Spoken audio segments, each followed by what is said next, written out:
नमस्कार, मैं हूं आपके साथ अंकिता पाल। बुलेटिन की शुरुआत करते हैं। मुख्यमंत्री नायब सिंह सैनी ने प्रधानमंत्री नरेंद्र मोदी का आभार जताते हुए कहा कि मन की बात कार्यक्रम में कुरुक्षेत्र और हरियाणा की सांस्कृतिक विरासत का विशेष उल्लेख होना पूरे राज्य के लिए गर्व की बात है। मुख्यमंत्री सैनी ने कहा कि महाभारत अनुभव केंद्र में महाभारत पर आधारित स्पेशल शो हरियाणा की सांस्कृतिक धरोहर को अंतर्राष्ट्रीय पहचान दिलाएगा।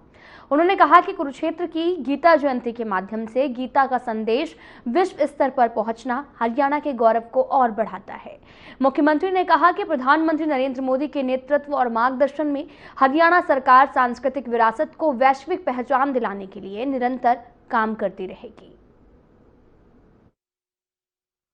मैं माननीय प्रधानमंत्री श्री नरेंद्र मोदी जी का हृदय से धन्यवाद करता हूं कि उन्होंने मन की बात में कुरुक्षेत्र और हरियाणा की गौरवशाली विरासत का विशेष उल्लेख किया है। माननीय प्रधानमंत्री जी द्वारा महाभारत अनुभव केंद्र की सराहना हमारे लिए सम्मान है। 3D लाइट एंड साउंड और डिजिटल तकनीक के माध्यम से प्रस्तुत महाभारत का यह अनुभव हरियाणा की सांस्कृतिक धरोहर को वैश्विक स्तर पर एक नई पहचान दिला रहा है। माननीय प्रधानमंत्री जी ने ब्रह्म सरोवर पर आयोजित अंतर्राष्ट्रीय गीता महोत्सव के माध्यम से पूरे विश्व में फैली गीता की प्रेरणा का जो उल्लेख किया है वह हरियाणा वासियों के लिए एक गर्व का विषय है। सऊदी अरब से लेकर यूरोप, लातविया, एस्टोनिया, लिथुआनिया और सेंट्रल एशिया कई देशों में गीता उत्सवों की चर्चा होना भारत की सांस्कृतिक शक्ति का प्रमाण है और यह प्रधानमंत्री जी के नेतृत्व में ही संभव हुआ है। हरियाणा सरकार आदरणीय प्रधानमंत्री जी के मार्गदर्शन में हमारी सांस्कृतिक विरासत को और समृद्ध करने तथा कुरुक्षेत्र को विश्व आध्यात्मिक मानचित्र पर अग्रणी स्थान दिलाने के लिए पूरी तरह से प्रतिबद्ध है। हम देश के यशस्वी प्रधानमंत्री आदरणीय नरेंद्र मोदी जी का आभार व्यक्त करते हैं कि उन्होंने अपने मन की बात के कार्यक्रम में चर्चा जो हमारे अनुभव के अंदर महाभारत कालीन ये अनुभव के अंदर भगवान श्री कृष्ण के उसके ऊपर की है। हम उनका बहुत बहुत धन्यवाद करते हैं। तो इस वक्त की बड़ी खबर चंडीगढ़ से आ रही, जहां पर हरियाणा में बड़ा प्रशासनिक फेरबदल देखने को मिला है। 20 IAS अधिकारियों के तबादले हुए हैं। 4 जिला उपायुक्त के भी तबादले हुए हैं। हिसार, यमुनानगर, फरीदाबाद, कैथल के उपायुक्त बदले गए। तो इस वक्त की बड़ी खबर आपको बता रहे हैं, जहां पर फरीदाबाद, कैथल के उपायुक्त बदले गए हैं। 1993 बैच के हैं और 20 IAS अधिकारियों के तबादले हुए हैं। तो बड़ी खबर इस वक्त की चंडीगढ़ से, हरियाणा में बड़ा प्रशासनिक फेरबदल हुआ है। 20 IAS अधिकारियों के तबादले किए गए हैं। 4 जिला उपायुक्त के भी तबादले हुए हैं और हिसार, यमुनानगर, फरीदाबाद, कैथल के उपायुक्त बदले गए हैं। और ऐसे में 20 IAS के तबादले, हरियाणा में बड़ा प्रशासनिक फेरबदल देखने को मिला है। 4 जिला उपायुक्त के तबादले हो गए हैं। हिसार, यमुनानगर, फरीदाबाद, कैथल के उपायुक्त बदले गए हैं। 20 IAS अधिकारियों के तबादले हुए। तो इस वक्त की बड़ी और अहम जानकारी आप तक पहुंचा रहे हैं, जहां पर चंडीगढ़ में बड़ा प्रशासनिक फेरबदल देखने को मिला है। तो आपको लिस्ट दिखा रहे हैं, जहां पर हरियाणा में बड़ा प्रशासनिक फेरबदल देखने को मिला।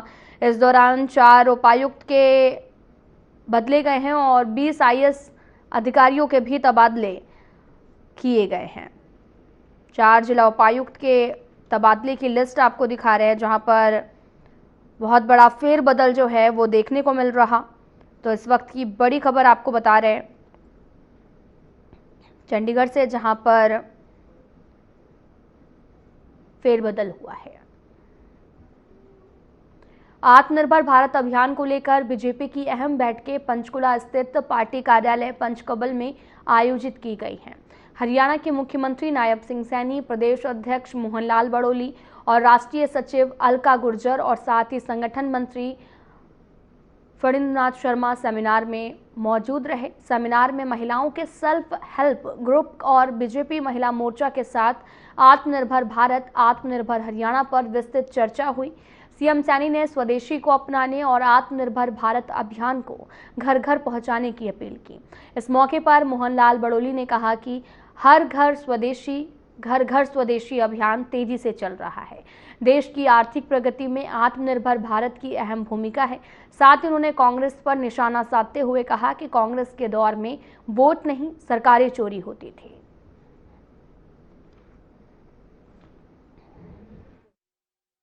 इसलिए सभी समाज को साथ में लेकर आत्मनिर्भर भारत अभियान की हरियाणा को देख रही बहन अलका गुर्जर जी, संगठन मंत्री जी, मैं स्वयं उपस्थित रहा और लीगल सेल के सभी पदाधिकारी, लीगल सेल के अध्यक्ष और आज दूसरा जो प्रोग्राम महिला मोर्चे के द्वारा सेल्फ हेल्प ग्रुप की बहनों के साथ महिला मोर्चा के अध्यक्ष उषा प्रियदर्शी और तमाम सभी पदाधिकारियों की मौजूदगी में आज दो बड़ी महत्वपूर्ण बड़ी बैठकें हुई है, प्रदेश स्तर की हुई है।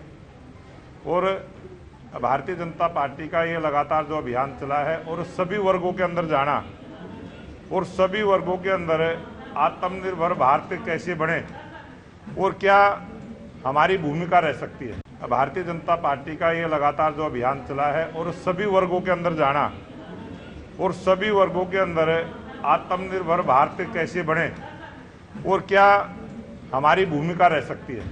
देश के 140 करोड़ लोगों की सबकी अपनी अपनी भूमिका को निभाते हुए इस देश को आत्मनिर्भर बनाएं, इस देश को सशक्त बनाएं और देश को विकसित राष्ट्र बनाने के रास्ते को सुगम और सरल बनाने का काम करें।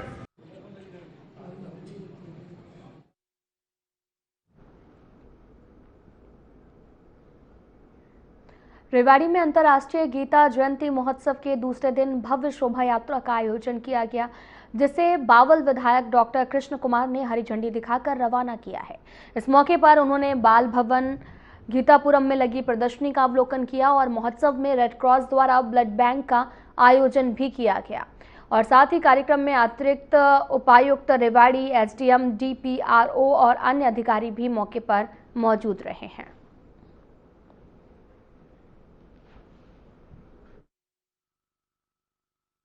आज का जो हमारा अंतर्राष्ट्रीय गीता महोत्सव है वो रेवाड़ी जिले में इसका दूसरा दिन है।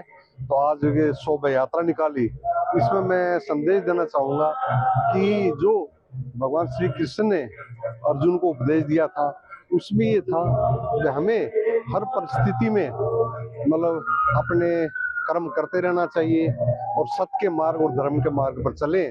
तो मेरी सभी से विनम्र प्रार्थना है कि हम धर्म के मार्ग पर, कर्म के और सत्य के मार्ग पर चलें।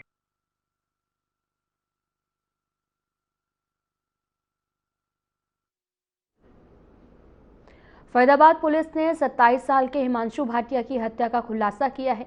इस मामले में अपराध शाखा डीएलएफ की टीम ने मृतक के दोस्त इक्षित और हत्या करने वाले आरोपी भरत को गिरफ्तार कर लिया है। इस मामले पर और अधिक जानकारी देते हुए एसीपी क्राइम वरुण दहिया ने बताया कि इक्षित की इस हत्या का सूत्रधार था।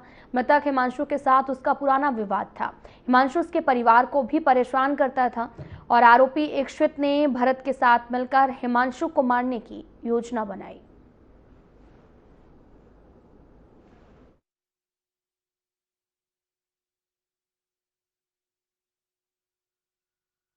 चौबीस और 25 नवंबर की इंटरवेनिंग नाइट का एक घटनाक्रम है जिसमें हिमांशु भाटिया नामक एक व्यक्ति की हत्या कर दी जाती है और इस हत्या का मुख्य सूत्रधार और षड्यंत्र करता उसी का साथी इक्षित नाम का उसका साथी है।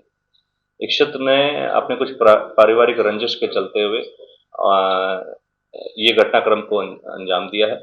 इक्षित ने अपने एक साथी भरत से रात को मिलने के लिए उसको बुलाया और पीछे से हिमांशु को कॉल करा और भरत के साथ मिलकर इक्षित ने इस वारदात को अंजाम दे दिया, जहां पर भरत ने मौका वारदात करते हुए चाकुओं से और हिमांशु भाटिया के ऊपर वारदात करी और वार करा और जिस दौरान उन चोटों के कारण, स्टैबिंग के कारण हिमांशु भाटिया की बाद में डेथ हो गई।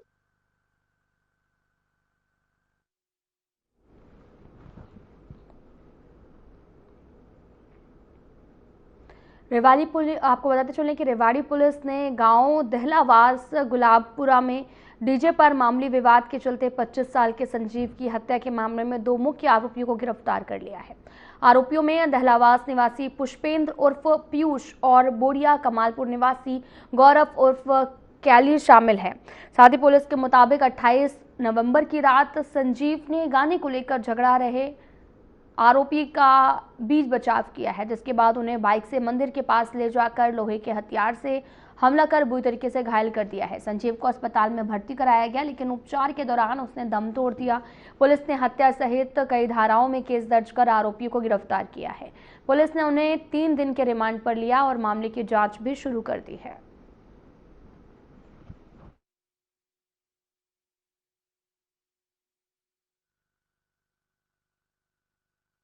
और जिसमें दहलावास के और गुलाबपुरा के उस लड़के आपसी डीजे बजने की रंजिश को लेके उनका विवाद हो गया था।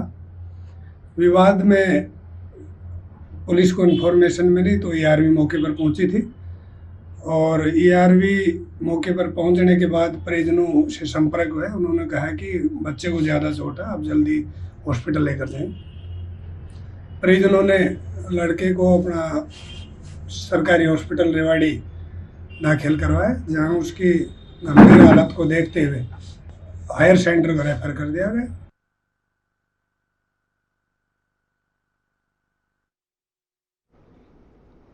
बल्लभगढ़ के आदर्श नगर का रहने वाला 29 साल का सुनील लापता था, जिसका मोबाइल और बुलेट मोटरसाइकिल चंदावली गांव के पास आगरा नहर के किनारे पर पड़ी मिली थी और सूचना के बाद में मौके पर पहुंचे परिजन और पुलिस युवक की तलाश लगातार जारी है। दरअसल पूरी घटना जो है वो रात करीब 9 बजे की है, जब तक 29 साल के सुनील से परिजनों का फोन के माध्यम से संपर्क हो रहा था। लेकिन 9 बजे के बाद में सुनील के परिजनों का संपर्क अचानक से सुनील से टूट गया। तभी से लगातार सुनील के परिजन सुनील को खोजने में लग गए। काफ़ी खोजने के बाद में जब सुनील का कोई पता नहीं चला तो आखिरकार परिजन पुलिस के पास पहुंचे। इसके बाद पुलिस ने तुरंत कार्रवाई करते हुए परिजनों की शिकायत पर मामला दर्ज कर युवक की जाँच शुरू कर दी है।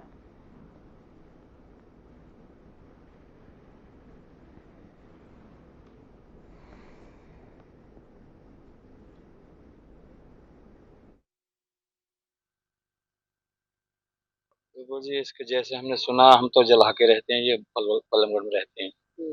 तो जैसे उन्होंने बताया कि कल से ड्यूटी गया वो 8 बजे से। हाँ, जो भी जॉब है ड्यूटी जैसे भी करता है और वो अब तक आपके सामने पता नहीं चला, पता नहीं, लापता है। मोटरसाइकिल मोबाइल तो मिल गए? हाँ, कहाँ मिले? वो यही मिले हैं जहाँ आप खड़े हो, नहर के किनारे। नहर के किनारे? हाँ, आधी मोटरसाइकिल नहर में किनारे पे डूबी हुई है और फोन थोड़ा ऊपर रखा हुआ है। इससे तो हमें ऐसा कोई साजिश के तहत सा लग रहा है, जिसने किसी जानबूझ के मोटरसाइकिल को आराम से उतारा हो और फोन को वहां रख गए हो। सर, ये मेरा रियल भतीजा है, जो मेरा भाई मेघचंद है, यहाँ बल्लभगढ़ रहता है, उसका बेटा है। ये सुबह करीबन 8:15 बजे करीबन यहाँ से निकला है अपने काम के लिए। ट्रेडिंग का काम है और हमने इसको सारे दिन फोन किए, फोन रिसीव तो हुए पर अटेंड नहीं हुआ। करीबन रात को 10:30 बजे तक हमने इनको फोन किया, रिसीव नहीं हुआ और कॉल जा रही थी। उसके बाद फिर हम 10:30 बजे बाद स्विच ऑफ है, तो हम तमाम सारी रात घूमते रहे, सुबह दिन भी घूमते रहे। फिर हमें किसी इनके दोस्तों ने सूचित किया, कनाल नहर जो चंदावली वाली नहर है, आगना कनाल, उसके पास बाइक और मोबाइल फोन लिया। फिर हमने पुलिस को इन्फॉर्म किया। पुलिस अपने FIR दर्ज करके अपनी टीम NDRF की टीम के साथ हमारी कार्रवाई में जुड़ी हुई है और तहे दिल से मदद कर रही है। आज सुबह थाने में आके लड़का सुनील है, उसके परिजनों ने शिकायत दी कि उनका लड़का कल 29 तारीख से घर से निकला था और जो घर पर नहीं पहुंचा। तो उन्होंने उसके संबंध में एक दरखास्त पेश की, जिस पर मुकदमा गुमशुदगी का दर्ज करके और तलाश जारी की गई। जिसमें हमें सूचना मिली, तलाश की तो यहाँ आगरा कनाल नहर है चंदावली के पास, वहां पर उसकी बुलेट बाइक और मोबाइल नहर की पटरी से बरामद हुआ। SDRF की टीम को बुलाया गया, गोताखोरों को बुलाया गया है, उसकी सर्च ऑपरेशन जारी है। जैसी भी आगे सूचना या सर्च ऑपरेशन पूरा होने के बाद कार्रवाई होगी, अमल में लाई जाएगी।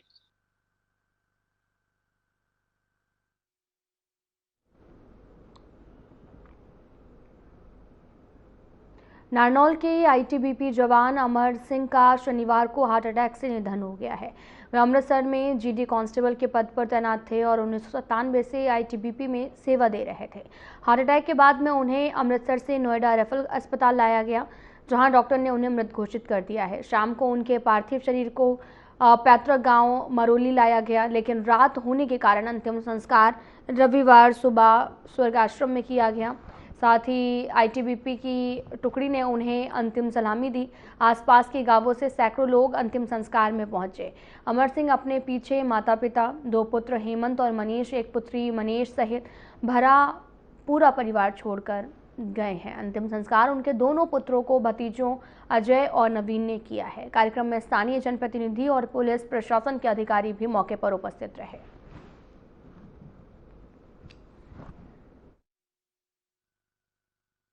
सर, मेरे गांव का अमर सिंह नौब श्रीपुद्राम आईटीबीपी में गायन था। वो ड्यूटी के दौरान शहीद हो गए और आज यहाँ उसका अंतिम संस्कार है, जिसमें पूरे गांव के सामान्य लोग या गणमान्य लोग और पूरा गांव उपस्थित है। ड्यूटी के दौरान हार्ट फेल हो गया था। उनके परिवार में पिताजी है, माताजी है, बच्चे हैं और भाई के। इसके 3 बच्चे हैं, 2 लड़के हैं, 1 लड़की है, तीनों शादीशुदा। ये वहाँ कैटेगरी से रेफरल हॉस्पिटल हमारा नोएडा में वहाँ आए थे। वहाँ जो उनका चेकअप होना था, उनको हार्ट अटैक आया तो यथार्थ हॉस्पिटल भेज दिया गया। वहाँ हार्ट अटैक आया, वहाँ डेथ। मेरा नाम बुद्धराम है, गाँव मरोली है। मेरा लड़का आईटीबीपी में सर्विस कर रहा था कई दिनों से। आज इसके साथ एक दुर्घटना पर हमें पधारे। क्या बात हो गई? ये हार्ट अटैक की।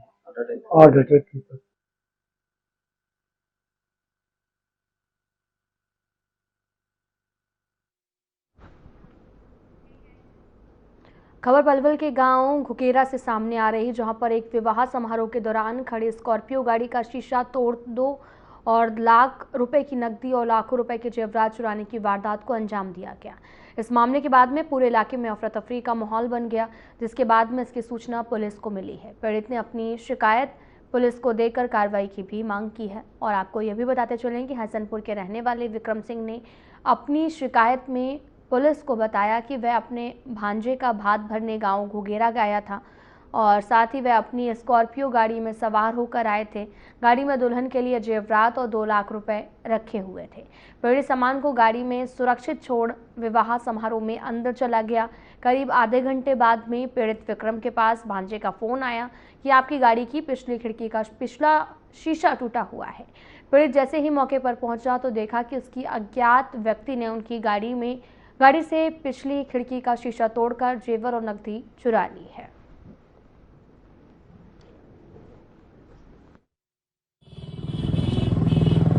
जो लड़कियों के लिए गहने बनवाए थे वो हमारे पास थे। तो इसमें 2 हार थे और 2 अंगूठी थी, 2 पायल थी, 2 मंगलसूत्र थे। करीब 6 लाख रुपए का सोना था और 2 लाख कैश था।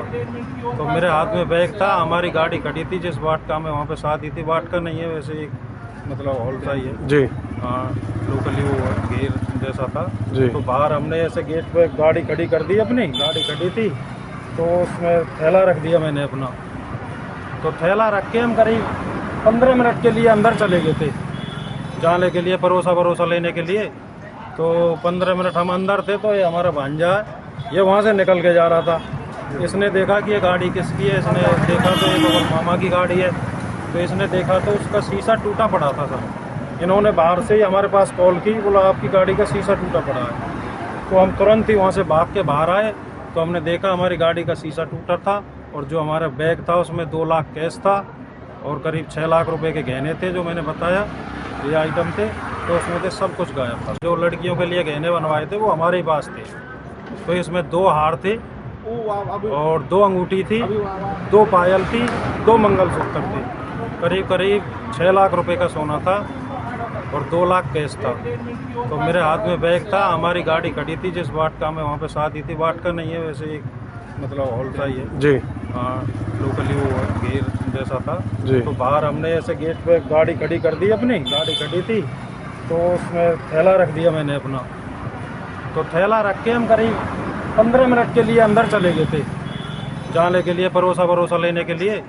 तो 15 मिनट हम अंदर थे तो ये हमारा भांजा ये वहाँ से निकल के जा रहा था। इसने देखा कि ये गाड़ी किसकी है, इसने देखा तो ये तो मामा की गाड़ी है। तो इसने देखा तो उसका शीशा टूटा पड़ा था सर। इन्होंने बाहर से ही हमारे पास कॉल की, बोला आपकी गाड़ी का शीशा टूटा पड़ा है। तो हम तुरंत ही वहाँ से भाग के बाहर आए तो हमने देखा हमारी गाड़ी का शीशा टूटा था और जो हमारा बैग था उसमें 2 लाख कैश था और करीब 6 लाख रुपए के गहने थे, जो मैंने बताया ये आइटम थे। तो उसमें से सब कुछ गायब था। आज 28 तारीख है, ये हमारे मामा है, तो हमारे मेरे भाई की शादी है 30 तारीख की। तो उसमें आज ये भात भरने के आए थे।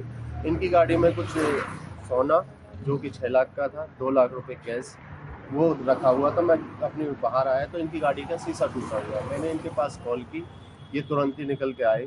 उनकी इसमें ये कैश था, ये है वो गायब है, हमें वो बिल्कुल नहीं मिला। हमने चौकी पे आके आज वो दी। नहीं यहीं से यहीं कोई था जी, वहीं है जी, कोई यहीं किसी ने तीगा है, आगे पीछे घूम के किसी ने यहीं पे देखा है। अभी शिकायत आप लोगों ने दे दी है? हाँ जी, पुलिस चौकी हथिन गेट में दी है जी। 112 नंबर भी वहाँ बुलाई हमने मौके पे, उन्होंने भी सब कुछ देखा है। 112 नंबर पे भी हमने कॉल किया तो उन्होंने भी आके आश्वासन दिया है कि कार्रवाई करेंगे।